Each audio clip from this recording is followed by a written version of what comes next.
Hello, faithful, and welcome to the 49ers Plus podcast. I'm Al Moriello, and this is your source for the most objective 49ers discussion, only smart takes, never any clickbait. And today I'm going to be giving my thoughts on the 49ers win over the Chargers preseason game number 2. And we're going to break down the performances by position group and the potential impact they will have on the final 53-man roster, which we will probably know maybe 7 or 8 days from now as I'm recording this on Friday night, August 21st. So let's jump right into it.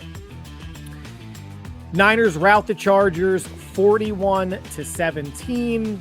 Who really cares? The funniest part about, in terms of the score, funniest part about this game is if 5 years ago, people would have seen a picture of Mac Jones on the 49ers and Trey Lance on the Chargers after where they were originally drafted in the 2021 draft. I think a lot of people would have lost a lot of money. But the Patriots and Jaguars loss is the Niners gain for Mac Jones, and the Niners loss is whatever for the Chargers regarding Trey Lance, who was the number 3 quarterback in Dallas when he was dealt a few years ago. Now, my overall thoughts, Twitter was falling. The 49er Twitter following was, the sky was falling during and after the joint practice that the Niners had with the Chargers a few days ago. The Chargers offense was carving up the Niners defense, but in the actual preseason game, in air quotes, the Niners D held the Chargers to 229 total yards and only 10 offensive points, since the Chargers did get 7 on defense, courtesy of a pick 6 from Adrian Martinez.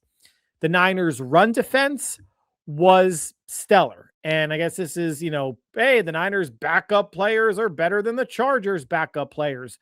Whatever, but outside of Trey Lance's 37-yard scamper, the defense allowed 19 runs for 31 yards, less than 2 yards a carry, which was absolutely fantastic. And they completely flipped the script compared to game 1 with what the Titans run offense did to San Francisco. And conversely, the Niners run offense came alive compared to what they did last week against the Titans defense. The Niners ran it 36 times for 146 yards and 3 touchdowns. 1 rushing touchdown was courtesy of quarterback Adrian Martinez.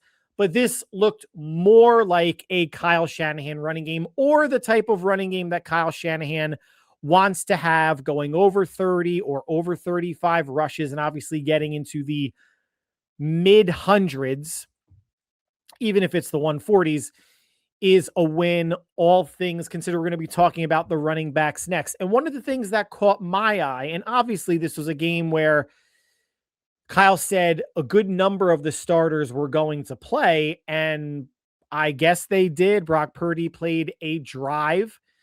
So did Justin Herbert on the other end. DeJon Stribling played a quarter if he's going to be the starter opposite Mike Evans. I'm assuming Mike Evans is going to be healthy for week 1. The offensive line was basically backups, and the defense, I mean, you did have Demo and Stout and Green and your starting safeties, although Mustafa is still working back from an injury. Warner and Greenlaw did not play, so you got more valuable snaps for Jaden Duggar and Tatum Bethune, Garrett Wallow. So yes, a handful of starters did play. But our big takeaway from preseason game 2 is not that much, because it's a preseason game. Although, again, let's talk about social media, where it's always going to be either the end of the world or a player has a good or okay game. We're going to get into that momentarily, and he's the next greatest thing since sliced bread. Bouncing back to win decisively at San Diego, at Los Angeles, after what happened at a joint practice, was impressive. Now, the huge caveat is I wasn't at the joint practice, and I read some of the reports about it. Did Niners and Chargers starters, offensively and defensively, play significantly more during the joint practice than in the preseason game? Probably, possibly. Let's say probably. So that means that the Chargers team starters worked the Niners starters over more in a practice situation, or equally worked them as much as the Niners backups worked the Chargers backups in an actual preseason game situation. Obviously, in these joint practices, there's no tackling, and some, depending on the reporter and their slant, their POV, or what the story is they want to communicate. Some of the touchdowns that Justin Herbert and others were throwing up top over the Niners secondary would have been sacks because a defensive lineman or a rusher touched the quarterback, got a hand on him. That's the rule of joint practices, but getting a hand on a quarterback while they're stepping up in the pocket isn't necessarily equating to a sack in game action. Wrapping up the quarterback or putting two hands on his waist or around his back looks more like a sack to me in practice settings than just tag, especially if you don't have the angle to actually make a tackle. All that being said, and I should have actually led with this, although it's not exciting at all. So I'm on the East Coast. Game went on at 10 o'clock. Recorded it on NFL Network because it went on so late. So I'm watching it on the couch in the first quarter, in bed second quarter. 11:30, 11:45 rolls around. The eyelids are getting a little heavy. Third quarter starting. We're a couple minutes in. I fall asleep. Wake up. Game's over. Turn off the TV. Go back to sleep. Maybe I wake up at 2 a.m, whatever it is. Go back to sleep. Now it's 4 o'clock in the morning. Our dog wakes up whimpering on the edge of the bed, having to go out. Take her out. Has to do her business. Come back in. It's about 4:15. Now I'm wide awake. And I'm like, well, shit. I guess I just might as well watch the rest of the 49er preseason game. So I'm in bed, fast forwarding through commercials. 5:15, 5:20 comes around. Game's over. Go back to sleep for an hour and a half, 2 hours, wake up for work. That is not going to be my normal operating procedure because no other Niner game, except maybe this last preseason game, I'm not sure what time that's going to go on, is going to start at 10. But it's the first time I actually started a Niner game or was watching a Niner game at 5:15 in the morning. Good for me. So running backs. Boy, Kalen Black is like going to be offensive MVP now, huh? He looked good. He looked decisive. He had good burst. But he went 8 for 33, guys. 4.1 yards per carry. Slow down. Now, it's better than 8 for 20, but you would have thought that he ran 10 times for 100 yards and a touchdown with the praise that is getting heaped on him. And again, more so social media than anything else. He had a good game. All right. But I'm everything about preseason I'm keeping in proportion, but I'm not going to get super excited over 8 for 33. Sincere McCormick actually led the team in rushing, went 6 for 53 and a touchdown. That was bolstered by, I think he had a 30-ish yard run, 27-yard run, something like that. Now McCormick is interesting. He has a real shot of making the 53. Now this is where we're talking about roster impacts per position, because a lot of things happen between good performances. I wouldn't say this week there were any real standout performances, injuries this game, or players that went into this game injured and didn't play against the Chargers. But Sincere McCormick is interesting because a couple days ago, the Niners put Patrick Taylor, also known as Jag, just a guy, on injured reserve. He had an adductor strain, put him on IR, brought back Khalil Herbert. Sincere McCormick was still with the team.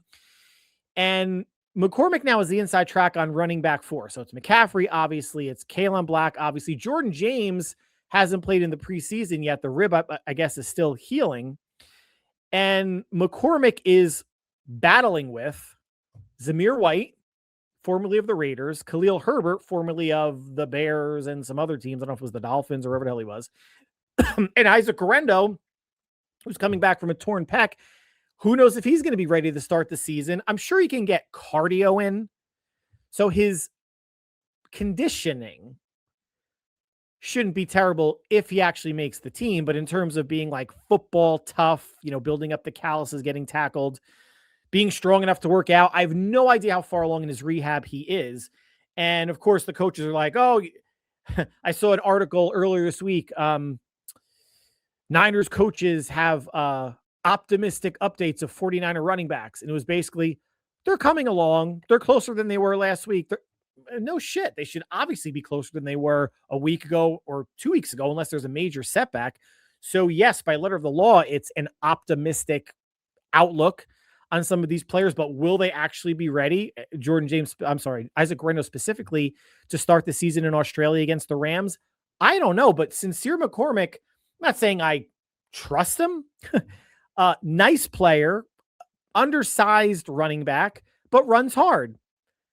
He could be running back 4. Again, Jordan James, hopefully he's healthy enough to play against in preseason game number 3 against the Raiders, just to do some football stuff, because it's been a couple weeks since he actually has. But now my question is, though, why carry 4 running backs on the 53? And I'm not counting Juice as a running back. He's a fullback. Why have 3 pure running backs on your 53 when we all know once the season starts, it's the Christian McCaffrey show, and to some degree with good reason.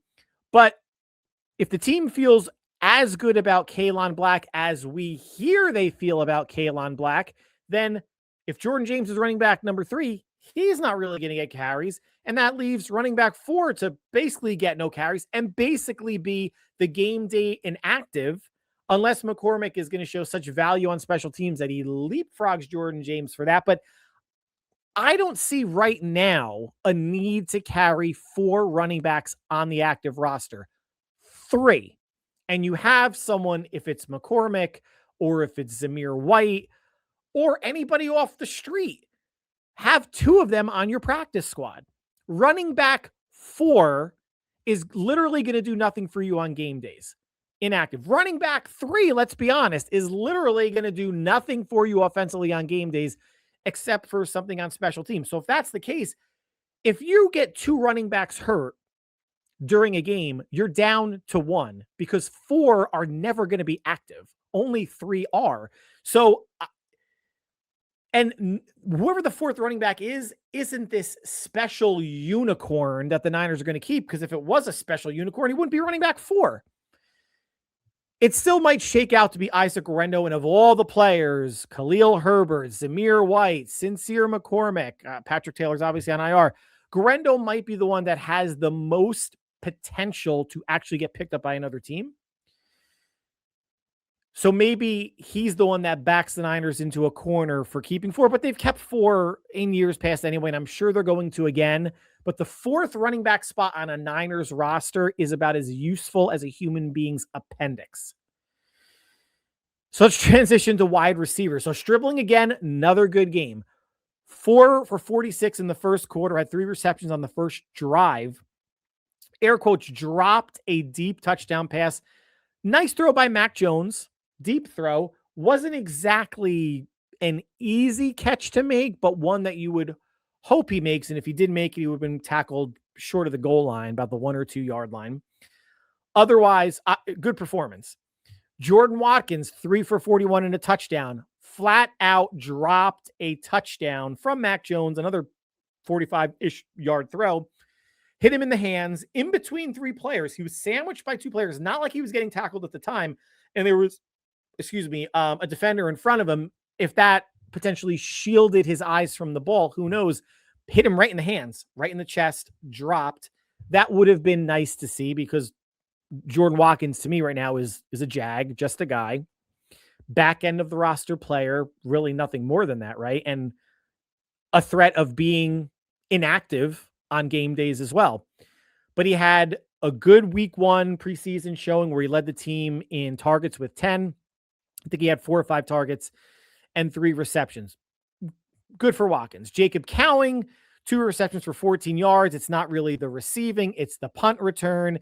Had an 83-yard punt return touchdown. And per Kyle Shanahan, he's making it easier to clear up the punt return position. Something like that. I know I didn't get the quote quite right. And I know the Niners have not had a punt return touchdown during the regular season for 15 years. Last time was against the Seahawks. I am not that impressed with Jordan Cowing's punt return touchdown. He caught it. He ran to his left and down the sidelines. There was no weaving between defenders, breaking tackles, doing anything other than I'm going to use my speed to get to the sidelines and run. And he cut back once, whatever. That is not a reason or a lock for Jacob Cowing to make the team. He was catching, more importantly, he was catching the ball cleanly. Of course, was it earlier on the game or later on the game? He wound up calling off a punt, letting it bounce at the 35-yard line all the way inside the 15. Bad decision. And Jacob Cowing was Cowing or somebody else, was last year or 2 years ago, has got to stop fielding punts inside the 10, and you certainly got to stop fielding punts inside the 5. Have some field awareness. I know the punt return feels good. It was great to see because we know punt returns have been an issue, but the punt return itself, to me, wasn't anything special. His other punt return went for 3 yards. So 2 punt returns averaging 43 yards, 86 in total, one of which went 83 yards. Now, the punt return situation, you saw Deebo starting off the game as a punt returner, then Cowing, then Jordan Watkins. I think Shanahan's trying to figure out, if I carry 6, because I can't imagine just carrying just 5 receivers. That's still enough. But if they carry 6 receivers, who am I going to trust to be active on game day? Should they become the number 1 punt returner or have to step in to a punt return situation, whether it's due to injury or the number 1 punt returner isn't fielding the ball cleanly? There's something about, like, Deebo hasn't been back. Maybe he was there in years past. I don't recall, but he just looks so smooth and confident catching it, right? Like there's just something about the players that are uber athletes, the more special players, that you can put them in situations like that, and it just looks natural, right? And to compare someone like Deebo, who's 30, versus Cowing, who's going to his 3rd year, or Watkins, who's going into his 2nd year, and those latter 2 players did catch the ball pretty cleanly as well. I don't think it's going to come down between Cowing or Watkins for the last spot, but let's go through the receivers, right? We know Evans, Deebo, and Stribling are going to make the team. Those are your locks. So you have 3 spots left at the most, and it's between Demarcus Robinson, who hasn't played yet this preseason, so that should probably be a hint that he's probably going to make the roster, Jordan Watkins, Jacob Cowing, and Christian Kirk, who's been injured. And if Kirk gets cut, the Niners will be on the hook for about $2.4 million salary cap wise, which isn't a big deal. Anybody else that's on the roster has 0 shot at making the team outside of major injuries. So it's those 4 players battling for 3 spots. Punt return obviously helps. Watkins, I know I called just a guy. Until he shows me more, I do believe that. And he's going to be wide receiver 5 on offense if Robinson makes the team. And that means if Cowing makes the team as well, Watkins is technically 6th in the pecking order, inactive, equal on game days, equals just a guy. So now the offensive line, 16 pressures allowed, no sacks. That was fine. 4 pressures each by Enrique Cruz Jr. and Austin Pleasants, who was getting some look at left guard before he had to leave the game. Kyle says it's not an ACL, but they're trying to figure out, what that is and how long he could potentially miss time for. Snap count wise, again, the backups will lead them. So Pleasants led the way for the O-line with 52 snaps. Enrique Cruz Jr., 48. Connor Colby, 45. And Carver Willis at 42. And again, I mentioned Willis started at left guard. Colby started at right guard. Now, I think we all feel this way. Enrique Cruz Jr. is going to get cut. He should not be on the team. He's not having good practices. He's not performing really that much better during games. He's a liability at tackle. They're not going to have the roster space to even entertain trying him at guard unless there are injuries. Like, I'm not sure Vidarian Lowe, if he's going to be ready for the season. Does he start out on PUP? I don't think you can start him out as a potentially injured player, especially if Austin Pleasance is injured, and both of them are in jeopardy of missing week 1. Who's your swing tackle going to be? That's a real problem now for this team. Very well may be Brandon Parker, who was actually the highest graded tackle or lineman, for the 49ers last night against the Chargers. Cruz should be cut and land on the practice squad. I can't imagine another team signing them to their 53. And I said it at the time of the draft, watching, I'm not saying it right at the time of the draft, but soon after watching some film, and I'm not going to say I'm a film guru or whatever, but especially after you draft Carver Willis, I didn't see the need of drafting another lineman like him, Enrique Cruz Jr., in the 5th round. He seemed like a reach at the time. He seems more like a wasted pick at the time when that 5th round pick could have gone to, let's just say, defensive end. And I didn't go back on the draft board to see who was there at defensive end. That would have been an upgrade, but I do know, and we're going to get into the defensive line next, that left guard is a need. And the Niners right now, I strongly feel, as do others, that they're playing these 2 rookies out of position. Cruz should slide into guard. I don't necessarily know if he has the speed to hold up at tackle, and Willis might not have the strength to hold up at guard. So you're converting 2 tackles.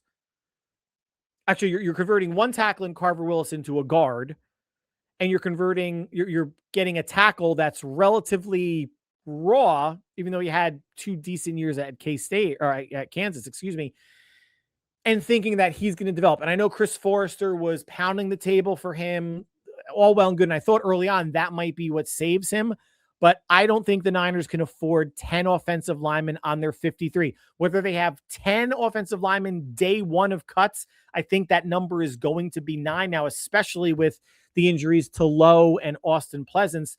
They're going to have to figure out, one, who's the swing tackle. Brandon Parker will be swing tackle for preseason game 3 against the Raiders. He very well might be the swing tackle week 1 against the Rams. Then who are your interior players? If Robert Jones wins the job, that means you're going to keep Colby and Willis, and then Brett Toth as your linemen. So as your 3 interiors, and then Brandon Parker. That could be your offensive line, your 9 offensive linemen, obviously including your starters for week 1. So we'll see. So the play of Cruz thus far, I think, knocks him, and it's not just 2 preseason games, it's that plus practice reports should knock him off the roster. But the concerning part, again, is Vidarian Lowe coming off of a high ankle sprain, and Austin Pleasance, as of this recording, still not sure what it is, if he's going to be ready for week 1, should he make the team. And Robert Jones, I just mentioned him, he didn't play against the Chargers. He's going to be held out against the Raiders. Preseason game number 3 due to an undisclosed injury. So who knows if he's going to be ready. So the Niners, if the Niners didn't have question marks on the O-line, specifically at left guard before the Charger game, now they have even more holistically on the offensive line, which is not what we want to hear, even though this line graded out as a top 10 unit last year. Now let's go to the D-line. 9 total pressures. 9. Not great. 2 of them were by Sam O. They accrued 1 sack in total. Whatever. Again, preseason, it's not like Raheem Morris was bringing the house or scheming for any of these quarterbacks that played. I know people are falling for the rookie, undrafted rookie free agents, either Bryson Eason or Thompson. I don't want 5 pure defensive tackles. I don't have a say, but I'm just saying it here. I don't want 5 pure defensive tackles. I want 5 pure defensive ends, right? I want 5 DNs or 4 DNs, 4 D tackles, and then the tweener, which I guess is Keon White. So I'm going to go back on what I said. They need 4 decent defensive ends. And what we're looking at now, Bosa is going to make the team. Obviously, Romello Height, Samo, and then who? Who's number 4? Is defensive end number 4 actually on the roster? Because Michael Williams is going to start on PUP. You could take that to the bank. He's going to start on PUP, and he should. He got hurt in November at the Giants game that I was at. he's not going to be ready for week 1. And that's okay. There's no expectation in my mind that he should even be thought of to be ready for week 1. Yes, Bosa's got the knee tendonitis, and that just happens coming back from an ACL. I think he'll be okay for week 1. If there's any contract stuff related to that too, whatever, I don't really care.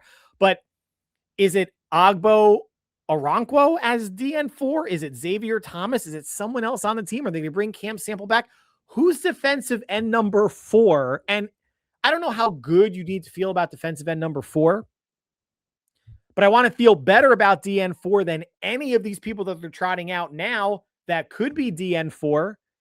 So more to come, but there's the real possibility that the pure defensive end number 4 is not on the roster. Unless there's injury at D tackle, it's Osa, it's Alfred Collins, it's CJ West, and it's Grayson Halton. The undrafted rookie free agents, yes, while they had draftable grades and were not actually drafted, maybe one gets, I can't imagine one of them gets traded. I just can't imagine an undrafted rookie free agent defensive lineman is going to get traded. But they need more help at the end than trying to stash a 5th D tackle that, again, is not going to get playing time and will not be active on game days. Linebackers. So Tatum Bethune, another good game. Up there, if he didn't lead the team in tackles, he was right there with 6 total tackles, 2 tackles for loss. Nick Martin, 5 tackles. We'll get to him shortly. Garrett Wallow with 4 and Jaden Duggar with 2. So Nick Martin, not a concussion, which is good news, but a hamstring injury, which isn't great news because who knows how long that's going to linger. But now, does that mean Garrett Wallow makes the team? Are the Niners going to take 5 linebackers or 6 linebackers as they've historically done the past couple years? Because it's Warner, it's Greenlaw, it's Tatum Bethune, it's Jaden Duggar, and who else? Martin, and there was something I saw on social media, because Nick Martin had X number of tackles the first 2 games, does he make the team? Nick Martin's making the team if healthy. Nick Martin's making the team even if he's not healthy because they could start him out on PUP, right? If it's a hamstring and it's a 3 or 4 week thing, start him out on PUP because someone's going to be injured. We could all guarantee this, even though we're hoping it's not the case. Someone's going to be injured week 5 that they could put on PUP, right? Or put on, short-term IR. Nick Martin is an answer, not the answer, an answer moving forward for the linebacking core.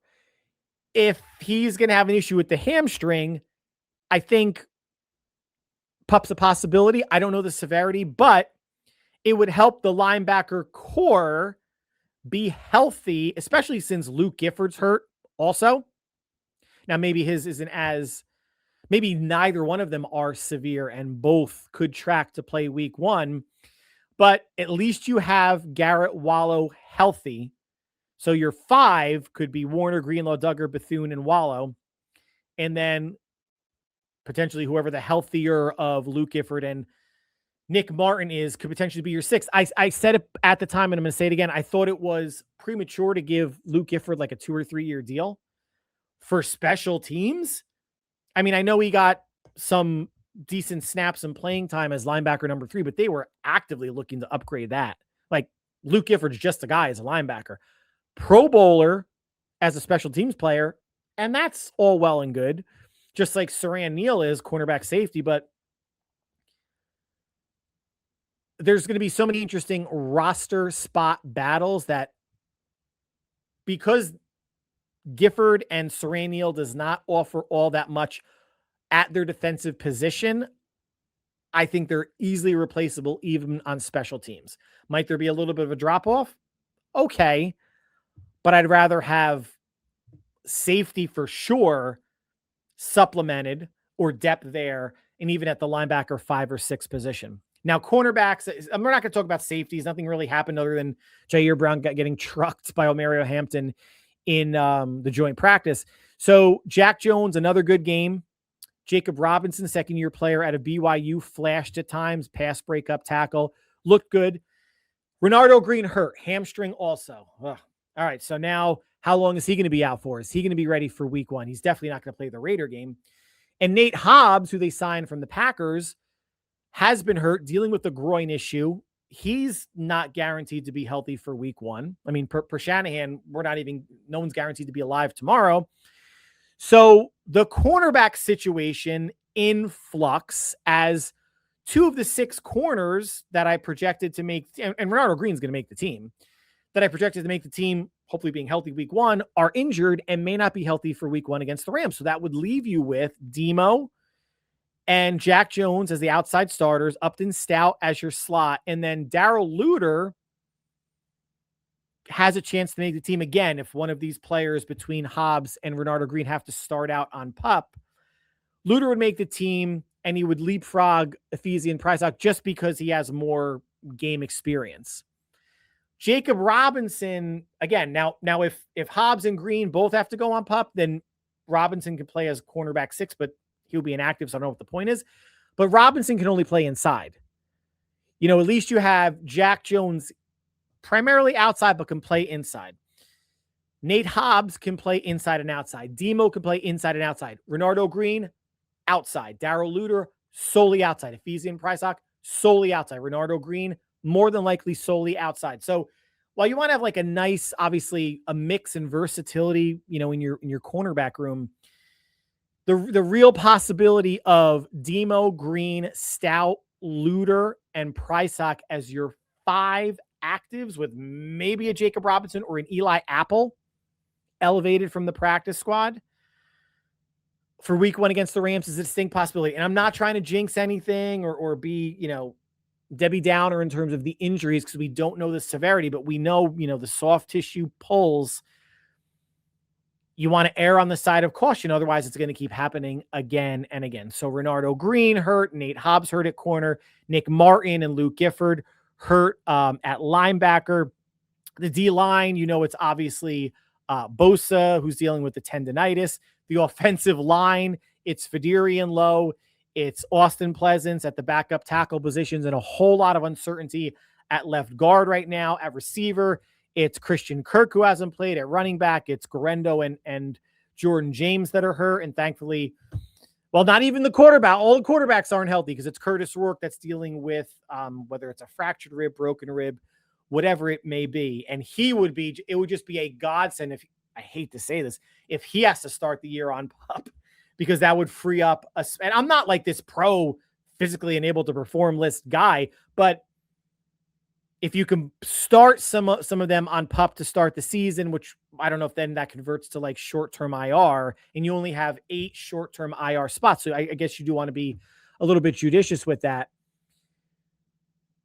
That third quarterback spot, I've been saying it for months, is going to hurt another position that could actually have a player see the field and be active on game days, or be a more viable or important stash than Curtis Rourke, who, again, he's played 1 preseason game, I think went 10 of 12, over 100 yards. People are wildly saying, well, I feel so good about Curtis Rourke, let's trade Mac Jones. Slow down. That's absurd. And Curtis Rourke has no trade value. So a lot to unpack, a lot of impacts regarding position groups for the potential 53, which we are at least, say, 8-9-ish days out from understanding who the initial 53 is before the Niners do some cutting and bringing back and moving players to IR, whatever it may be. But overall, Niners get the win. Didn't come out of the game unscathed, far from it in terms of being banged up. And we'll see who the Niners trot out there against the Raiders at some of these spots. Obviously, it's going to be the majority, if not all, backups. But we'll see in the days to come. And by the time you listen to this or watch this, I'm sure there'll be more information on all the players that I listed that are banged up. So that's going to conclude the podcast for today. Like always, thank you for taking time out of your busy schedule to make us part of your listening or viewing routine. Next podcast, more than likely after the Raiders preseason game, the final preseason game for San Francisco, unless something wonky happens in Niner land that necessitates a podcast. But we are inching closer week one at Melbourne, a Thursday night on Netflix against the Rams. It's getting there, guys. And the Niners are operating, as we unfortunately figured, as a wounded group, some position groups more than others, but fingers crossed that they can get healthy before, September 10th? If I'm getting that numerical date right, when they kick off down under against the Rams. Guys, whatever you are doing between now and we speak again, faithful, stay happy, healthy, and safe all. We will talk soon. Take care.